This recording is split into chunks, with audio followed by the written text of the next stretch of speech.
मुरैना में अपने मायके में रह रही एक विवाहिता द्वारा ग्वालियर के सिरोल थाने पहुंचकर अपने युवा मित्र, उसके साथियों और जीजा पर दुष्कर्म का आरोप लगाया। पीड़िता के साथ शादी से पहले आरोपियों द्वारा दुष्कर्म किया गया और शादी के बाद भी लगातार ब्लैकमेल कर दुष्कर्म के लिए धमकाते रहे और जबरन बुलाते रहे। ऐसे में पीड़िता परेशान हो गई तो मामले की जानकारी पुलिस को दी, जिसके बाद पुलिस ने मामला दर्ज कर आरोपियों की तलाश शुरू कर दी है। बताया गया है कि मुरैना में अपने ससुराल में रह रही 25 वर्षीय महिला शादी से पूर्व थाटीपुर थाना क्षेत्र के नदी पार टाल पर रहती थी। यहां उसके पड़ोस में रहने वाले धर्मेंद्र सोनकर से उसकी मित्रता हो गई थी, जिसके बाद धर्मेंद्र ने शादी का झांसा देकर पीड़िता को हुरवली स्थित अपने घर पर ले जाकर उसके साथ गलत काम किया। इतना ही नहीं, धर्मेंद्र ने अपने मित्र विक्रम, टिंकू और टिल्लू को भी पीड़िता पर दबाव बनाकर गलत काम कराया, जिसमें आरोपी धर्मेंद्र सोनकर का जीजा पंचम सिंह भी शामिल रहा। आरोपियों द्वारा इस दौरान पीड़ित युवती के अश्लील फोटो वीडियो बना लिए गए और उसे लगातार ब्लैकमेल कर उसके साथ गलत संबंध बनाते रहे। बाद में उसका विवाह होने के बाद भी जब आरोपियों की करतूत बंद नहीं हुई तो पीड़ित युवती ने पहले मुरैना और फिर सिरौल में पुलिस को मामले की जानकारी दी।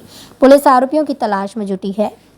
ये सिरौल में एक कल रात को एक एफआईआर रजिस्टर्ड हुई है। ये 0 पे कायमी मुरैना में हुई है। फरियादिया मूलतः मुरैना की रहने वाली है और उसने ये बताया कि जब वो 10th क्लास में थी और यहाँ नदीपार टाल में रहती थी और यहाँ पर अपने परिवार के साथ रहती थी, तो हुरावली में उनके जो उसके पड़ोस में ही एक व्यक्ति रहता था, तो उससे पड़ोस में रहने के नाते जान पहचान हुई थी। उस समय वो नाबालिग थी और उसके बाद हुरावली क्षेत्र में इसके द्वारा एक कमरे में ले जाकर उसके साथ गलत काम किया गया। फिर उसके मित्र के द्वारा उसके साथ गलत काम किया गया। फिर उसके जीजा के साथ के द्वारा गलत काम किया। पिछले 10 वर्षों में उसका वीडियो बनाकर और उसको ब्लैकमेल करते रहे और उसको लगातार शारीरिक और मानसिक रूप से उसको प्रताड़ित करते रहे और परिवार को भी, चूँकि इसकी शादी हो गई थी मुरैना में, तो परिवार को भी जान से मारने की धमकी दी थी। तो लड़की के द्वारा फिर फरियादिया के द्वारा ये बात अपने परिजनों को बताई। उसके बाद फिर इनके द्वारा मुरैना में 0 पे एफआईआर कराई। चूँकि घटनास्थल यहाँ का था, तो यहाँ सिरौल में कल डायरी आई, जिसके आधार पर 5 लोगों के खिलाफ दुष्कर्म की विभिन्न धाराओं के तहत केस रजिस्टर्ड सिरौल में कर लिया गया है। आरोपियों की तलाश जारी है। Start your day with Ajora charcoal face wash for deep pure cleansing, removing dust and control oil. Let your looks vibrant.